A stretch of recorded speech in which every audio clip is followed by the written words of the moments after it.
എല്ലാവർക്കും സിനിമാ കഥയിലേക്ക് സ്വാഗതം. നമ്മൾ ഇന്നിവിടെ നോക്കാൻ പോകുന്നത് 1989 പുറത്തിറങ്ങിയ ശശികുമാർ സംവിധാനം ചെയ്ത ജൈത്രയാത്ര എന്ന സിനിമയെ കുറിച്ചിട്ടാണ്.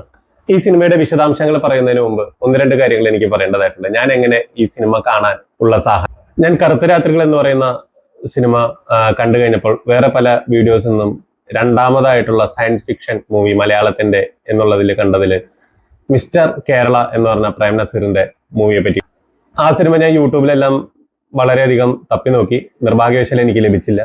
അപ്പൊ അങ്ങനെ ആ സിനിമ എവിടെയും കിട്ടാത്തതുകൊണ്ട് പിന്നെ നോക്കിയിരുന്നപ്പോഴാണ് ജൈത്രയാത്ര എന്ന സിനിമയെ പറ്റിയിട്ട് അറിയുന്നതും ഞാനത് കാണാൻ വേണ്ടി ശ്രമിക്കുന്നതും. അപ്പൊ അങ്ങനെ യൂട്യൂബിൽ നിന്ന് തന്നെയാണ് ഈ സിനിമ കണ്ടത്. കുറച്ച് മോശം പ്രിന്റാണ്, എങ്കിലും ആ ഒരു പ്രിന്റ് മാത്രമേ ഈ സിനിമ അവൈലബിൾ ആയിട്ടുള്ളൂ യൂട്യൂബിൽ. ഈ സിനിമയുടെ അതിലുണ്ടായിരുന്ന കമന്റുകളിൽ കൂടെയൊക്കെ മനസ്സിലാക്കിയിരുന്നത് എന്താ വെച്ചാൽ ദൂരദർശനിൽ ഇപ്പോഴും നല്ല പ്രിന്റ് ഉണ്ട് എന്നുള്ളതാണ്. കഴിവുള്ളവർ മേടിച്ചിട്ട് അപ്ലോഡ് ചെയ്യാൻ ശ്രമിക്കട്ടെ. എന്തായാലും കണ്ട ആ ഒരു പ്രിന്റ് വെച്ചിട്ട് നമുക്ക് നമ്മുടെ അഭിപ്രായങ്ങളിലേക്ക് നമുക്ക് കടക്കാം. ഈ പടത്തിന്റെ പ്രൊഡ്യൂസർ VAK റെഡ്ഡി എന്നാണ്. സംവിധാനം നമ്മൾ നേരത്തെ പറഞ്ഞ പോലെ ശശികുമാർ സാറാണ്. അഭിനയിക്കുന്നവര് ബാബു ആന്റണി, ഉമ്മർ, സോമൻ, കലാരഞ്ജിനി, ഷാരി, സുകുമാരി, തിലകൻ. പ്രധാനപ്പെട്ട വേഷത്തില് വരുന്നത് നിഴൽകൾ രവി അഥവാ കക്കരവി എന്നുള്ള ആളാണ് പ്രധാനപ്പെട്ട വേഷത്തിൽ അഭിനയിച്ചിരിക്കുന്നത്. പിന്നെ പ്രധാനപ്പെട്ട വേഷങ്ങളിലായിട്ട് നമ്മുടെ CA പോൾ, KPAC സണ്ണി മുതലായിട്ടുള്ളവരും ഈ സിനിമയിലുണ്ട്. ഈ സിനിമയിൽ നമ്മുടെ കഥാനായകൻ രണ്ട് പേരിലാണ് വരുന്നത്. ഒന്ന് ജയൻ എന്നും പിന്നൊന്ന് ദേശബന്ധു എന്നാണ്. ഇങ്ങനെ രണ്ട് നെയിമിലാണ് അദ്ദേഹം വരുന്നത്. നമുക്ക് ഈ സിനിമയുടെ ഒരു ചെറിയൊരു കഥാസംഗ്രഹം നമുക്ക് നോക്കാം. ഈ സിനിമ തുടങ്ങുമ്പോൾ തന്നെ നമ്മുടെ പ്രൊഫസറായിട്ടുള്ള തിലകൻ തന്നെ നമ്മുടെ പേരൊക്കെ എഴുതി കാണിക്കുമ്പോൾ തന്നെ കാണിക്കുന്നത് എന്താ വെച്ചാൽ ഒരു പരീക്ഷണശാലയിൽ അദ്ദേഹം എന്തൊക്കെയോ ചെയ്തുകൊണ്ടിരിക്കുകയാണ്. അപ്പൊ അങ്ങനെ അതൊക്കെ കഴിയുന്നു. അപ്പൊ അവിടെ തന്നെ നമ്മുടെ വൈദ്യുതിക്ക് പകരം എന്തോ വേറൊരു സംഭവം കണ്ടുപിടിക്കേണ്ട ഒരു തിരക്കിലാണ് നമ്മുടെ നായകൻ ജയൻ. അപ്പൊ അവിടെ ആ പ്രൊഫസറും ജയനും തമ്മിലുള്ള സംഭാഷണം നടന്നുകൊണ്ടിരിക്കുമ്പോൾ തന്നെ നമ്മുടെ നായികയുടെ കത്ത് വരികയാണ്. നല്ല അസാധ്യ ട്രോളിലാണ് വരുന്നത്. അച്ഛന്റെ പിറന്നാളാണ്, നിങ്ങൾക്ക് പറ്റുമെങ്കിൽ വരണം, കിറുക്കൻ പ്രൊഫസറേയും കൂടി കൂട്ടിക്കോളൂ എന്നൊക്കെ പറഞ്ഞിട്ടുള്ള ഒരു ട്രോൾ മെറ്റീരിയൽ ആയിട്ടുള്ള ഒരു ലെറ്റർ വരികയാണ്. അപ്പൊ അങ്ങനെ അച്ഛൻ എന്ന് പറയുന്നത് സോമനാണ്. സോമൻ ഒരു കസ്റ്റംസ് ഓഫീസറാണ്. അപ്പൊ അങ്ങനെ പിന്നത്തെ സീനിൽ കാണിക്കുന്നത് കസ്റ്റംസ് ഓഫീസറായിട്ടുള്ള സോമനും ഉമ്മറും തമ്മിലുള്ള സംഭാഷണങ്ങളൊക്കെയാണ്. അപ്പൊ ഉമ്മർ ഒരു ബിസിനസ്സുകാരനാണ്. ഇമ്പോർട്ടൻ്റ് ഒക്കെയാണ് അദ്ദേഹത്തിന്റെ പ്രധാനപ്പെട്ട ജോലികളിൽ പെടുന്നത്. അപ്പോൾ ഓരോ കണ്ടെയ്നറുകളും പാസ്സാക്കണം എന്നൊക്കെ ഉണ്ടെങ്കിൽ സോമൻ വിചാരിക്കണം. അപ്പോൾ സോമൻ അതിന് ഇൻവോയ്സ് സൈൻ ചെയ്ത് കൊടുക്കുമ്പോൾ പറയുന്നുണ്ട്, ഞാൻ ഒരിക്കലും ഫിസിക്കലി നോക്കിയതിന് ശേഷം മാത്രമേ ഞാൻ സൈൻ ചെയ്യുള്ളൂ, നിങ്ങൾക്ക് വേറെ ഒന്നും എന്നോട് തോന്നരുത്, ഫ്രണ്ട്ഷിപ്പും എന്റെ ജോലിയും തമ്മിൽ കൂടിക്കലർത്താൻ ഞാൻ ആഗ്രഹിക്കുന്നില്ല എന്നൊക്കെ പറഞ്ഞിട്ട് സോമന്റെ ഒരു ക്യാരക്ടർ എങ്ങനെയാണെന്നുള്ളത് കാണിക്കുന്നത്. അത് സ്ട്രൈറ്റ് ഫോർവേഡ് ആണ്. അതായത് ഒരു കള്ളത്തരത്തിന് നിൽക്കില്ല, ഒരു പൈസയ്ക്ക് വേണ്ടി പ്രവർത്തിക്കില്ല, ഒരു റെക്കമെൻഡേഷൻ ഇല്ല. അങ്ങനെയൊക്കെയുള്ള ഒരു സത്യസന്ധനായിട്ടുള്ള ഒരു ഓഫീസറിന്റെ കഥാപാത്രമാണ് നമ്മുടെ സോമൻ ചെയ്തിട്ടുള്ളത്. അത് നല്ല വെടുപ്പായിട്ട് തന്നെ അദ്ദേഹം കൈകാര്യം ചെയ്തിട്ടുണ്ട്. അപ്പൊ ഉമ്മറും അതേപോലെ തന്നെ പറയുന്നുണ്ട്, ഓക്കെയാണ്, എനിക്കറിയാം, അങ്ങനെയൊക്കെ പറഞ്ഞിട്ട് അങ്ങനെ ഉമ്മറിന്റെ ക്യാരക്ടറും അങ്ങനെ പോകുന്നു. അതിനുശേഷം പെട്ടെന്നൊരു പെട്രോൾ പമ്പിലത്തെ ഒരു സീനൊക്കെ കാണിക്കുന്നുണ്ട്. അപ്പൊ അവിടെയാണ് നമ്മുടെ ഷാരിയുടെ ഇതിലത്തെ പേര് ഗീത എന്നാണ്. സോമന്റെ മകള് നമ്മുടെ കഥാനായികയാണ്. അപ്പൊ വേറൊരാളായിട്ട് ഉടക്കുകയാണ്. ഞാനാണ് ആദ്യം വന്നത്, പെട്രോള് എനിക്കാണ് ആദ്യം അടിക്കേണ്ടത് എന്ന് പറയുന്നു. അപ്പൊ അങ്ങനെ ഇരിക്കും. അങ്ങനെയുള്ള ഒരു സംഭാഷണം കടുക്കുമ്പോഴാണ് നമ്മുടെ ഉമ്മറിന്റെ മകൻ ആയിട്ടാണ് ബാബു ആന്റണി ഇതിലുള്ളത്. അപ്പൊ ബാബു ആന്റണി അവിടെ വരുന്നു. ബാബു ആന്റണിയുടെ പേര് അതിൽ രാജശേഖരൻ എന്നാണ്. അപ്പൊ രാജശേഖരൻ മറ്റേയാളോട് ചോദിക്കണം, ഏടാ കസ്റ്റംസ് ഓഫീസറുടെ മകളുടെ അടുത്ത് തന്നെ വേണോ നിന്റെ അഭ്യാസം എന്നൊക്കെ ചോദിക്കും. അങ്ങനെ അവിടെ രാജശേഖരൻ അവിടുത്തെ ആ ഒരു ഇത് ശാന്തരാക്കണു, ഗീതയോട് പൊക്കോളം പറയുന്നു. ഗീത അവിടുന്ന് പോകുന്നു. രാജശേഖരനോട് പറയണം അച്ഛന്റെ പിറന്നാളൊക്കെയാണ് എന്നൊക്കെ പറഞ്ഞിട്ടുണ്ട്. ഇവര് നല്ല ഫാമിലി ഫ്രണ്ട്സ് ആണ്. അത് നേരത്തെ നമ്മൾ പറഞ്ഞല്ലോ, സോമനും ഉമ്മറും തമ്മിലുള്ള ഒരു ബന്ധം എങ്ങനെയാണെന്ന്. പിറന്നാളിന് അവിടെ വരുമ്പോ നോക്കുമ്പോൾ ജയൻ അവിടെ വന്നിട്ടുണ്ട്, നമ്മുടെ നായകൻ അവിടെ വന്നിട്ടുണ്ട്.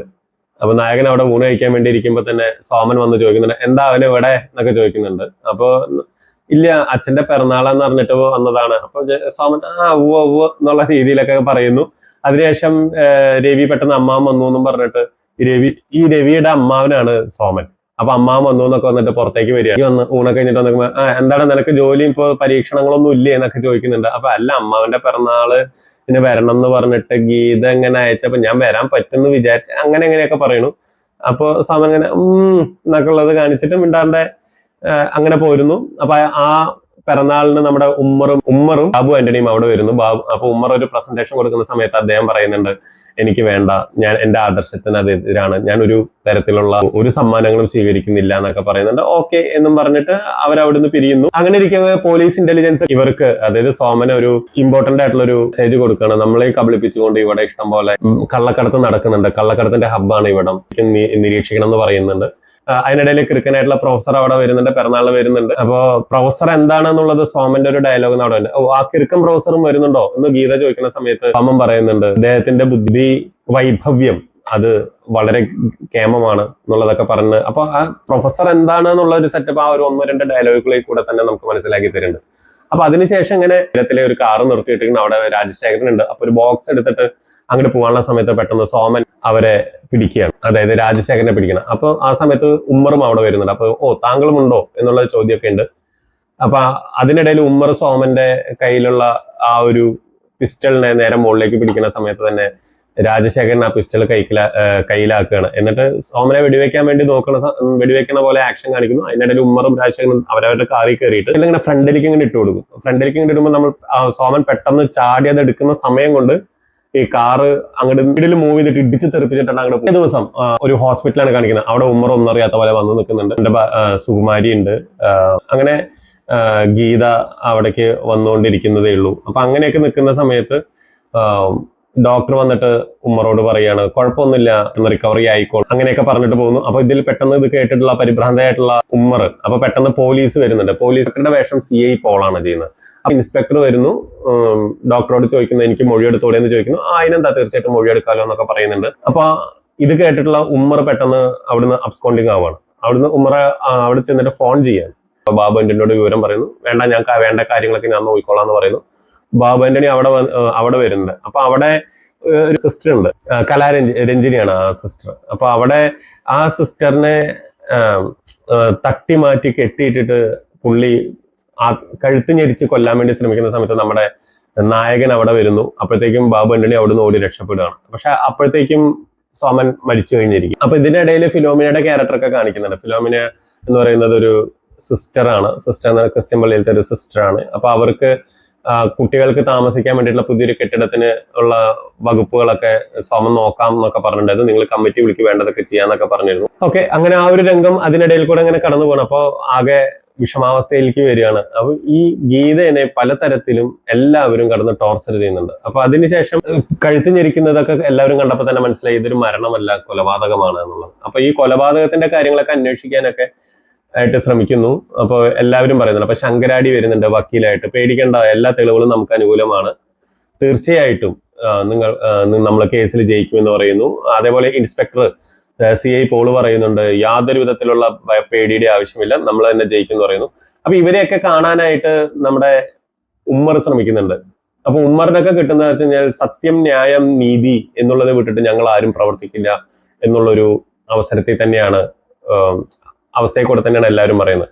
അങ്ങനെ ഉമ്മറിനെയും രാജശേഖരനെയും അറസ്റ്റ് ചെയ്യണു. അപ്പോ അറസ്റ്റ് ചെയ്തിട്ട് പെട്ടെന്ന് അയാൾക്ക് ജാമ്യം കിട്ടുകയാണ്. അപ്പൊ ഈ ജാമ്യം എങ്ങനെ കിട്ടി എന്നുള്ളത് അറിയാൻ വേണ്ടിയിട്ട് നമ്മുടെ കഥാനായകൻ പെട്ടെന്ന് അവിടുന്ന് വരുമ്പോൾ ഇൻസ്പെക്ടറോട് ചോദിക്കുകയാണ്, സാർ ഇവർക്ക് എങ്ങനെ ജാമ്യം കിട്ടിയെന്ന് ചോദിക്കുമ്പോൾ CI പോൾ പറയുന്നു, നമ്മുടെ നിയമമല്ലേ എന്നൊക്കെ പറയുന്നു. വേണ്ട, നമ്മൾ കോടതിയിൽ വെച്ചിട്ട് എന്തായാലും അവരെ കാണുന്നൊക്കെ പറയുന്നുണ്ട്. അപ്പൊ അതിനു മുമ്പ് തന്നെ CIയുടെ അടുത്ത് ഇയാൾ പറയുന്നുണ്ട്, ഉമ്മർ പറയുന്നുണ്ട്, നമ്മൾ ഇനിയും കാണേണ്ടി വരും പറയുന്നുണ്ട്. ആയിക്കോട്ടെ എന്നൊക്കെ ഉള്ള ഒരു ഗംഭീര ഡയലോഗൊക്കെ അടിച്ച് ഒക്കെയാണ് അവിടുന്ന് കാര്യങ്ങൾ നടക്കുന്നത്. അപ്പൊ ഇതെല്ലാം വെച്ചാൽ പിന്നെ കോടതി സീൻ വരികയാണ്. കോടതിയിലത്തെ സീൻ വരുന്ന സമയത്ത് നമ്മൾ ജയിക്കും എന്ന് ഉറപ്പിച്ച് നിൽക്കുന്ന കഥാനായകനും ആ ഫാമിലിയും അവരും കണ്ടത് എന്താന്ന് വെച്ച് കഴിഞ്ഞു കഴിഞ്ഞാല് ഇവരെല്ലാവരും തിരിഞ്ഞു. സാക്ഷികൾ തിരിഞ്ഞു, ഡോക്ടർ തിരിഞ്ഞു, ഇൻസ്പെക്ടർ തിരിഞ്ഞു, ശങ്കരാടി വക്കീലിന്റെ കഥാപാത്രം അവര് തിരിഞ്ഞു. അപ്പൊ അങ്ങനെ പോകുന്ന സമയത്ത് കേസ് തള്ളിപ്പോണം. ഇവരെ നിരുപാധികം വിട്ടയക്കാണ് കോടതി. അപ്പൊ ഇതിൽ ജയൻ എന്നാണല്ലോ നമ്മുടെ നായകന്റെ പേര്.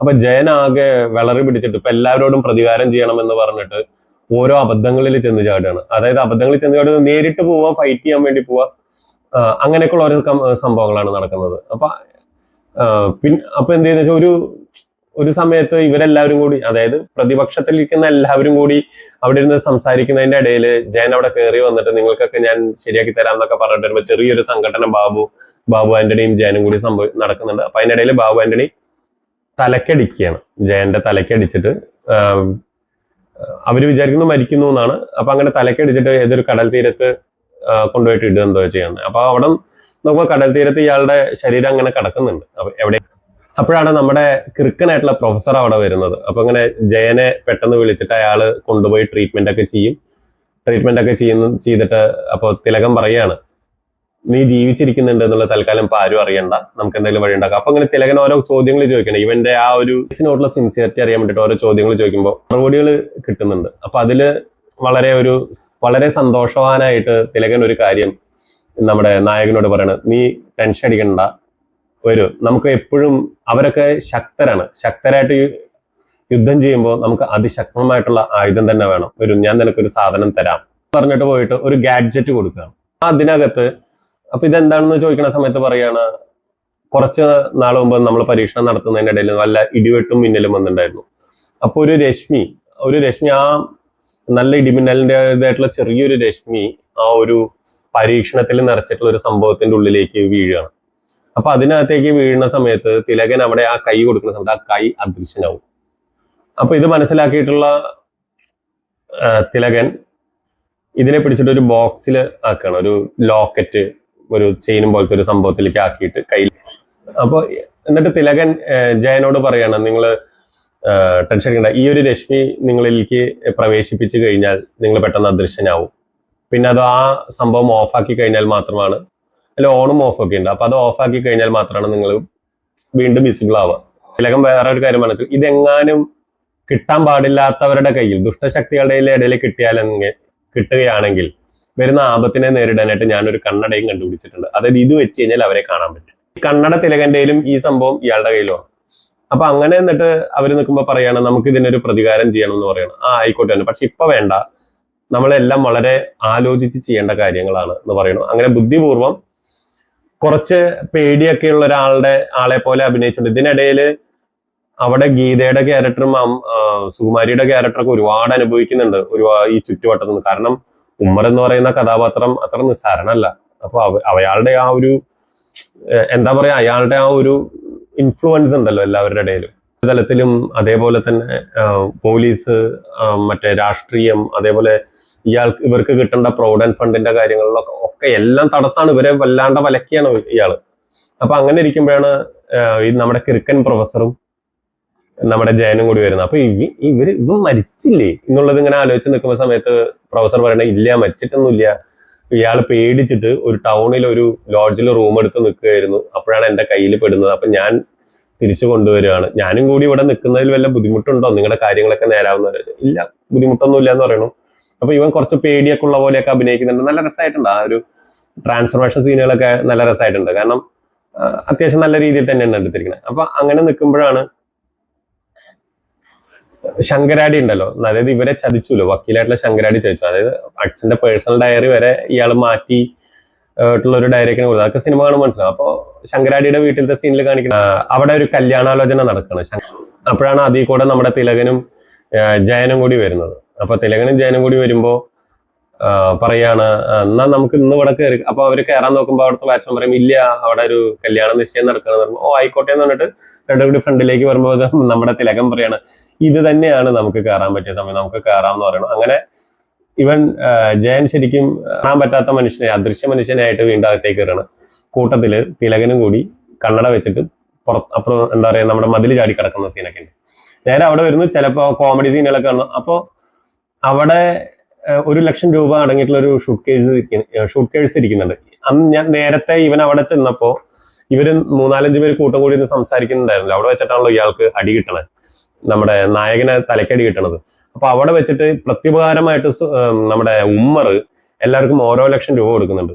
1,00,000 രൂപയുടെ ഷൂട്ട് കേസ്, അതായത് ഈ ശങ്കരാടി അവിടെ പെണ്ണ് കാണാൻ വന്ന ചെക്കന് കൊടുക്കുന്നതിന്റെ ഇടയിലായിരുന്നു അവിടെ ചെല്ലുന്നത്, അദൃശ്യനായിട്ട് ചെല്ലുന്നത്. പിന്നെ അവിടെയുള്ള ചില അഭ്യാസ പ്രകടനങ്ങളെ കൊണ്ടിട്ട് കല്യാണം മലസാണ്. അപ്പൊ അതൊക്കെ കാണാൻ നല്ല രസമുണ്ടായിരുന്നു, ചിരിച്ചൊരു പടമാവും. അപ്പൊ എന്നിട്ട് ഈ ഷൂട്ട് കേസ് എന്നിട്ട് ശങ്കരാടിയോട് പറയുന്നത്, നീ ഇന്ന കാര്യത്തിനോട് വെച്ചാൽ ഇത് ഞാൻ എടുത്തിട്ട് പോവാണ് കേട്ടോ എന്ന് പറഞ്ഞിട്ട് ഇത് കൊണ്ടുപോകും. ഇത് കൊണ്ടുപോകുന്നത് വേറൊന്നിനുമല്ല, ഈ സീൻ തുടങ്ങുന്നതിന് മുമ്പ് തന്നെ വേറൊരു സീൻ ഉണ്ട്. നേരത്തെ നമ്മൾ പറഞ്ഞിട്ടുണ്ടായിരുന്നു, സോമൻ ഒരു ആശ്രമത്തിന് ഒരു കംപ്ലീറ്റ് കുട്ടികളെ താമസിപ്പിക്കാൻ വേണ്ടിയിട്ട് ഫിലോമിനയ്ക്ക് പൈസ നൽകാമെന്നും എങ്ങനെയെങ്കിലൊക്കെ ചെയ്യാമെന്നും എങ്ങനെയെങ്കിലൊക്കെ നമുക്കത് കെട്ടിപ്പൊക്കാന്നൊക്കെ. അപ്പൊ ആ ഫിലോമിന ഈ ജയനോട് പറഞ്ഞിട്ടുണ്ടാവും 1,00,000 രൂപയും കൂടി ഉണ്ടെങ്കിൽ കംപ്ലീറ്റ് പണിയും തീർന്നേനെന്ന് പറഞ്ഞിട്ടുണ്ടാവും. അപ്പൊ ഈ 1,00,000 രൂപ നേരെ ഫിലോമിനയ്ക്ക് കൊണ്ടുപോയി കൊടുക്കും. അപ്പൊ ഫിലോമിനോട് പറയും നിങ്ങൾ ടെൻഷനൊന്നും അടിക്കണ്ട, ഇത് നിങ്ങൾക്ക് അവകാശപ്പെട്ട പൈസ തന്നെയാണ് എന്ന് പറഞ്ഞിട്ട് അവിടെ കൊടുക്കുകയാണ്. അതിന്റെ ഇടയിൽ നേരത്തെ പറഞ്ഞ സിസ്റ്റർ ഉണ്ട് നമ്മുടെ കലാരഞ്ജനിയുടെ ക്യാരക്ടർ. അപ്പൊ അവരുടെ അടുത്ത് ചെല്ലുമ്പോൾ കാര്യങ്ങൾ നമുക്ക് വീണ്ടും റീ ഓപ്പൺ ചെയ്യാൻ പറ്റും കേസ്, നിങ്ങളൊന്ന് ഇത് ചെയ്താൽ മതി എന്ന് പറയണ്ടേ എന്റെ മോളെ ഭീഷണിപ്പെടുത്തിയിട്ടാണ്, എന്റെ മോളെ കൊല്ലും എന്നൊക്കെ ഭീഷണിപ്പെടുത്തിയിട്ടാണ് എനിക്ക് അങ്ങനെ മാറ്റി പറയേണ്ടി വന്നത്. അപ്പൊ ജയൻ പറയുന്നുണ്ട് നിങ്ങളുടെ മോൾക്ക് ഒന്നും പറ്റില്ല, ബാക്കിയൊക്കെ ഞങ്ങൾ വേണ്ട വിധം നോക്കിക്കോളാം എന്നൊക്കെ പറയുന്നൊക്കെ ഉണ്ടായിരുന്നു. അപ്പൊ അങ്ങനെ പറയുന്നതിന്റെ ഇടയിൽ ഇവര് തിരിച്ചു പോകുന്ന സമയത്ത് തന്നെ മറ്റേ ഉമ്മറും കാര്യങ്ങളൊക്കെ വന്നിട്ട് ഇവളെ കൊല്ലുന്നൊക്കെ ഉണ്ട്. അപ്പൊ അതൊക്കെ കഴിഞ്ഞു. അപ്പൊ ആ കുട്ടിയും ഈ ആശ്രമത്തിലാണ്, അതായത് നമ്മുടെ ഫിലോമിന നടത്തിക്കൊണ്ടുവരുന്ന ആ ആശ്രമത്തിലാണ് ആ കുട്ടിയുള്ളത്. അപ്പൊ അങ്ങനെ കാര്യങ്ങൾ മുന്നോട്ട് പോകുന്നു. പിന്നെ അടുത്ത ഒരു സീൻ, അപ്പൊ ഈ അടിക്കുണ്ടല്ലോ, ഈ നമ്മുടെ ശങ്കരാടിനെ അടിക്കുന്ന സമയത്ത് തന്നെ അവൻ പറയണ്ട ആരാന്നൊക്കെ ചോദിക്കുമ്പോൾ ഞാൻ ദേശബന്ധു എന്നൊക്കെ പറയുന്നുണ്ട്.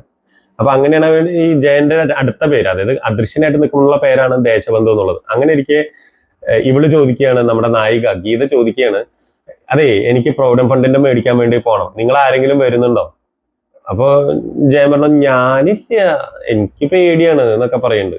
അപ്പൊ ഇവള് പറയാണ് 2 ആണുങ്ങൾ വല്ല കാര്യമുണ്ടോ, അങ്ങനെ എങ്ങനെ എന്നൊക്കെ പറഞ്ഞു ഊര ഡയലോഗ്. അപ്പൊ അതിനുശേഷം അയ്യോ ഞാനില്ല, അവരെന്തെങ്കിലും അങ്ങനെ എങ്ങനെ എന്നൊക്കെ പറയുന്നു. അപ്പൊ കുറെ എന്നിട്ട് നടത്തിക്കുന്നു. അങ്ങനെ ഗീത അവിടെ ചെല്ലുകയാണ്. ഈ പ്രൊവിഡന്റ് ഫണ്ടിന്റെ കൊടുക്കേണ്ട ഓഫീസിലേക്ക് ചെല്ലുമ്പോൾ അവിടുത്തെ ഉദ്യോഗസ്ഥൻ ഡയറക്റ്റ് ആയിട്ട് കൈക്കൂലി ആവശ്യപ്പെട്ടാണ്. നിങ്ങൾക്ക് വേണ്ട രീതിയിലൊന്നും കാര്യങ്ങൾ അറിയില്ല അല്ലെ, ഒരു 5,000 രൂപ ഉണ്ടെങ്കിൽ വെച്ചോ, ചെക്കൊക്കെ ഞാനിവിടെ ഒപ്പിട്ട് വെച്ചിട്ടുണ്ട് എന്നൊക്കെ പറയാം. അപ്പൊ ഗീത അങ്ങനെ അന്താളിച്ച് 5,000 രൂപയോ അങ്ങനെ അന്താളിച്ച് നിൽക്കുന്ന സമയം പെട്ടെന്ന് അവിടെ ദേശബന്ധു, അതായത് നമ്മുടെ അദൃശ്യനായിട്ട് അവിടെ വരികയാണ്. അവിടെ പിന്നെ ചെറിയ കാര്യങ്ങളൊക്കെ ഉണ്ട്, എന്താ 5,000 രൂപ ഉണ്ടെങ്കിലേ കൊടുക്കാൻ പറ്റുള്ളൂ. പിന്നെ അങ്ങനെ കുറച്ച് നല്ല സീൻസ് ഒക്കെ ഉണ്ട് പിന്നെ ആ സമയത്ത്. അപ്പൊ പെട്ടെന്ന് അയാൾ പേടിച്ചിട്ട് അയാളെ കൊണ്ട് നിർബന്ധപൂർവമായിട്ട് ആ ഒപ്പിട്ട ചെക്ക് എടുത്തിട്ട് ഇവളുടെ കയ്യിൽ, ഗീതയുടെ കയ്യിൽ കൊടുപ്പിക്കുകയാണ് ദേശബന്ധു. എന്നിട്ട് പറയുന്നുണ്ട് ഇവളുടെ നിന്നല്ല, ഇനി ആരുടെ അടുത്തെന്തെങ്കിലും കയ്യിൽ നിന്നും നിങ്ങൾ പൈസ മേടിച്ചു എന്ന് അറിഞ്ഞു കഴിഞ്ഞാൽ നിങ്ങളെ വിജിലൻസിനെ കൊണ്ട് പിടിപ്പിക്കുന്നൊക്കെ പറഞ്ഞിട്ടുള്ള ഇതൊക്കെ ഉണ്ട്. അങ്ങനെ പോകുന്നു. ഇവിടെ ഡോക്ടറെ കാണുന്നുണ്ട്. ഡോക്ടറെ കണ്ടിട്ട് ഡോക്ടറെ കാണാൻ വേണ്ടി പോകുമ്പോ വേറെ അവിടെ ഒരു ഇൻസ്പെക്ഷൻ വരുന്നുണ്ട്. അപ്പൊ ഡോക്ടർ അവിടെ വെച്ചിട്ട് ചില കലാപരിപാടികളൊക്കെ ഒപ്പിക്കുന്നു. ആ ഇൻസ്പെക്ഷൻ വരുന്ന ആളെ എന്തൊക്കെയോ ലോഫിംഗ് സാൾട്ട് എന്നോ അങ്ങനെ എന്താ പറഞ്ഞിട്ടൊരു സാൾട്ട് ഉണ്ട്, അതൊക്കെ മണപ്പിക്കുന്നു. അതേപോലെ നമ്മുടെ ഡോക്ടറെ പെറ്റഡിങ് കൊണ്ട് ഇഞ്ചക്ഷൻ വെപ്പിക്കുന്നു. അപ്പൊ അങ്ങനെയൊക്കെ നിന്നിട്ട് ഇവരൊക്കെ ആകെ ചിരിച്ചും കളിച്ചും ഒക്കെ നിൽക്കും. ഇങ്ങനെ ചിരിയൊന്നും നിർത്താൻ പറ്റുന്നില്ല, ലാഫിംഗ് സാൾട്ട് ഒക്കെ മണത്തിട്ട് ഇവർക്ക് ചിരിയൊന്നും നിർത്താൻ പറ്റുന്നില്ല. അപ്പൊ അങ്ങനെയാണ് പെട്ടെന്ന് അവരുടെ ഹയർ ഓഫീസർ അവിടെ വിസിറ്റിന് വരുന്നതും. അപ്പൊ അവരെ കളിയാക്കലും പിടിക്കലും ഒക്കെ ആയിട്ട് അവര് സ്പോട്ടിൽ ഇവന് സസ്പെൻഷൻ അടിച്ചു കൊടുക്കുന്നുണ്ട്. KPSC സണ്ണിക്കും കിട്ടിയ ഒരു സസ്പെൻഷൻ, അതായത് നമ്മുടെ ഡോക്ടർക്ക്, ആ ഡോക്ടറും തിരുത്തൽ നടത്തിയിട്ടുണ്ടല്ലോ, പോസ്റ്റ്മോർട്ടം റിപ്പോർട്ടൊക്കെ തിരുത്തൽ നടത്തിയിട്ടുണ്ടല്ലോ. അപ്പൊ അത് കഴിയുന്നു. പിന്നെ അടുത്ത പണി കിട്ടുന്നത് നമ്മുടെ ഇൻസ്പെക്ടർക്കാണ്. ഇൻസ്പെക്ടർക്ക് മറ്റേ നല്ല രസമുള്ള ക്യാരക്ടറിനെ നല്ല രസത്തിലാണ് പണി കിട്ടുന്നത്. കാരണം ഒരു മന്ത്രിയുടെ ഉദ്ഘാടന വേദിയിൽ വന്നിട്ടുള്ള ചില കലാപരിപാടികളൊക്കെ കൊണ്ട് അങ്ങേർക്കും കിട്ടണു സസ്പെൻഷൻ. അങ്ങനെ എല്ലാവരുടെയും ജോലിയും ഇതൊക്കെ പോയി. അതായത് ഇയാൾ പ്രതികാരം ചെയ്തുകൊണ്ടിരിക്കുന്നത്. ഇതിനിടയിൽ ബാബു ആന്റണിയെ കണ്ടിട്ട് നമ്മുടെ കക്കരവി പറഞ്ഞിട്ടുണ്ടാവും, നിനക്ക് ഞാൻ നേരിട്ട് തരും പണി എന്നുള്ളതാണ് പറഞ്ഞിട്ടുണ്ടാവുക. അപ്പൊ അവിടെയും പണികളൊക്കെ അന്തസ്സായിട്ട് കിട്ടുന്നുണ്ട്, എല്ലാ കാര്യങ്ങളും കിട്ടുന്നുണ്ട്. അപ്പൊ അങ്ങനെ കുറച്ച് കഴിഞ്ഞിട്ട് ഈ ഉമ്മറിനൊക്കെ ഒരു സംശയം വരികയാണ്. അപ്പൊ ഇതൊക്കെ എങ്ങനെയാണെന്നൊക്കെ നോക്കി നിൽക്കുമ്പോഴാണ് അവിടെ ഇവൻ ഈ കടലിന്റെ തീരത്ത് തന്നെ ഒരു പരീക്ഷണശാല ഉണ്ട് എന്നുള്ളതും, അവിടെ ഈ നമ്മുടെ ക്രിക്കൻ നമ്മുടെ പ്രൊഫസറിന്റെ പേരൊക്കെ പുറത്തേക്ക് വരികയാണ്. അപ്പൊ അങ്ങനെ ശരി, ഇന്ന പ്രൊഫസറെ നമുക്ക് അടിച്ചു മാറ്റാമെന്ന് പറയുന്നു. പ്രൊഫസറെയൊക്കെ അടിച്ചു മാറ്റി കൊണ്ടുപോകുന്നു. ഒക്കെ ഉണ്ട്. ഇതിനിടയിൽ തുടക്കത്തിൽ കുറെ കാര്യങ്ങൾ കുറച്ച് ചുരുക്കിയിട്ടാണ് കേട്ടോ ഞാൻ പറയുന്നത്. അപ്പൊ നിങ്ങൾക്ക് കൂടുതൽ സിനിമ കാണുമ്പോഴായിരിക്കും മനസ്സിലാവും. അപ്പൊ പിന്നെ അദ്ദേഹത്തിനെ രക്ഷിക്കാൻ വേണ്ടിയിട്ട് വീണ്ടും ഒരു അടി. ആ അടിയിൽ ആ ഒരു നല്ലൊരു ആക്ഷൻ ഉണ്ട് ആ സമയത്ത്. ആ ഒരു ആക്ഷനിൽ എന്ത് പറ്റുന്ന വെച്ച് കഴിഞ്ഞാൽ ഈ ലോക്കറ്റ് തെറിച്ചു പോവാണ്. ബാബന്റെ 2 അടി കിട്ടുന്ന സമയത്ത് ഈ ലോക്കറ്റ് തെറിച്ചു പോലും ആ സാധനം നശിച്ചു പോവുകയൊക്കെ ചെയ്യണം. അപ്പോഴത്തേക്കും വിസിബിളും പിന്നെയും ഒരടി തന്നെയാണ്. ആ സംഘടനത്തിൽ നമ്മുടെ CI പോളും KPSC സണ്ണിയൊക്കെ മരിക്കുന്നുണ്ട്. ബാക്കിയുള്ളവർ പിന്നെ അതിന്റെ ഏറ്റവും ലാസ്റ്റ് ആകുമ്പോഴത്തേക്കും പോലീസുകാർ വരുന്നു. ഉമ്മറിനെയും നമ്മുടെ രാജശേഖരനെയും അറസ്റ്റ് ചെയ്യുകയൊക്കെയാണ് ചെയ്യുന്നത്. ഇതിൽ പറയുമ്പോൾ ചില കാര്യങ്ങളൊക്കെ അങ്ങോട്ടും ഇങ്ങോട്ടൊക്കെ ആയിട്ട് മാറിപ്പോയിട്ടുണ്ടാവാം, സീനുകളെ. ഇതാണ് ഈ സിനിമയുടെ രത്നച്ചുരുക്കം. എന്നെ സംബന്ധിച്ചിട്ട് വളരെ ഫണ്ണായിട്ടിരുന്ന് കാണാൻ പറ്റിയ ഒരു നല്ലൊരു മൂവി തന്നെയാണ്. ഇതിന്റെ നല്ല പ്രിന്റ് ദൂരദർശനിൽ ഉണ്ട് എന്നാണ് അതിൽ കമന്റ്സുകൾ കണ്ടത് കേട്ടോ. ആ സിനിമയുടെ താഴെ വന്ന കമന്റുകളിൽ നിന്ന് കണ്ടിട്ടുള്ള ഒരു കാര്യമാണ് ഞാൻ പറഞ്ഞത്. അപ്പൊ അങ്ങനെ എന്തെങ്കിലും ഉണ്ടെങ്കിൽ നല്ലൊരു പ്രിന്റ് അപ്ലോഡ് ചെയ്യാൻ വേണ്ടിയിട്ട് ശ്രമിക്കാം. ഈ ജൈത്രയാത്രയും അന്നത്തെ കാലത്ത് ഭയങ്കര ഹിറ്റായിരുന്നു എന്നുള്ളതാണ് ഞാൻ അറിഞ്ഞിട്ടുള്ളത്. ഇതേപോലത്തെ തന്നെ ഒരു സിനിമയാണ് മിസ്റ്റർ ഇന്ത്യ എന്ന് പറഞ്ഞിട്ടുള്ളത്. അതും ഒക്കെ നമ്മളെ ഇങ്ങനെ ആ കുട്ടിക്കാലത്ത് നമുക്കൊക്കെ ഒരു നൊസ്റ്റാൾജിയ ഫീലിംഗ് തരുന്ന സിനിമകളാണ്. അതേപോലത്തെ പടം തന്നെയാണ് ഇതും. ഏകദേശം ഒരേ കാലഘട്ടത്തിൽ തന്നെയുള്ള ഒരു സിനിമയാണ്. എന്തായാലും നിങ്ങളൊന്ന് മസ്റ്റായിട്ടൊന്ന് കണ്ടു നോക്കുക. കണ്ടിട്ട് നിങ്ങളുടെ അഭിപ്രായം ഒന്ന് തീർച്ചയായിട്ടും പറയുക. വീഡിയോ ഇഷ്ടപ്പെട്ടെന്ന് കരുതുന്നു. വീഡിയോ ഇഷ്ടപ്പെട്ടിട്ടുണ്ടെങ്കിൽ ലൈക്കും ഷെയറും കമന്റും ചെയ്യാൻ മറക്കരുത്. കൂട്ടത്തിലൊന്ന് ആ സബ്സ്ക്രൈബ് ബട്ടൺ ഒന്നും കൂടി ഒന്ന് ഞെക്കിയാക്കണേ. അപ്പൊ അടുത്തൊരു വീഡിയോ ആയിട്ട് നമുക്ക് വീണ്ടും കാണാം.